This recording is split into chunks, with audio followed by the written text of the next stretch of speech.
کہ پیارے محبوب صلی اللہ تعالیٰ علیہ وآلہ وسلم نے معاشرتی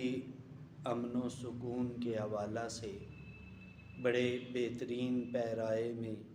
یہ حدیث مبارکہ ہماری رہنمائی کے لیے ارشاد فرمایا لا یؤمن احدکم کہ تم میں سے کوئی بھی اس وقت تک کامل ایمان والا نہیں ہو سکتا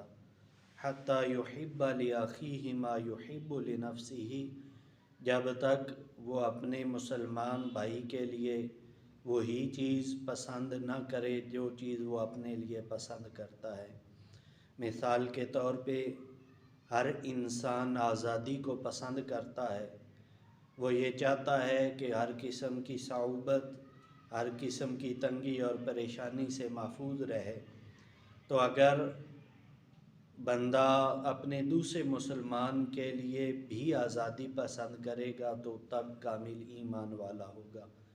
ہر انسان یہ چاہتا ہے کہ وہ اذیتوں، تکلیفوں اور مصائب و آلام سے دور رہے، تو اگر اپنے لیے مصیبتوں سے بچنا پسند ہے تو دوسرے بھائیوں کو بھی مصائب و آلام سے بچانا، یہ ایک بندہ مومن کے ایمان کی علامت ہے۔ اسی طرح اگر بندہ یہ چاہتا ہے کہ اس کی دنیا کے ساتھ ساتھ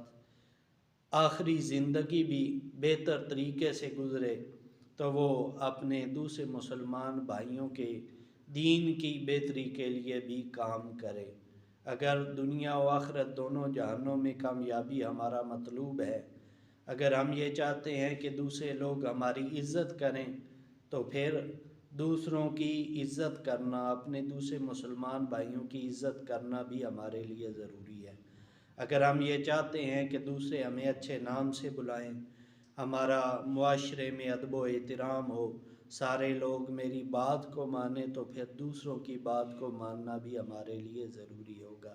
یہی اللہ کے پیارے محبوب صلی اللہ تعالیٰ علیہ وآلہ وسلم نے ارشاد فرمایا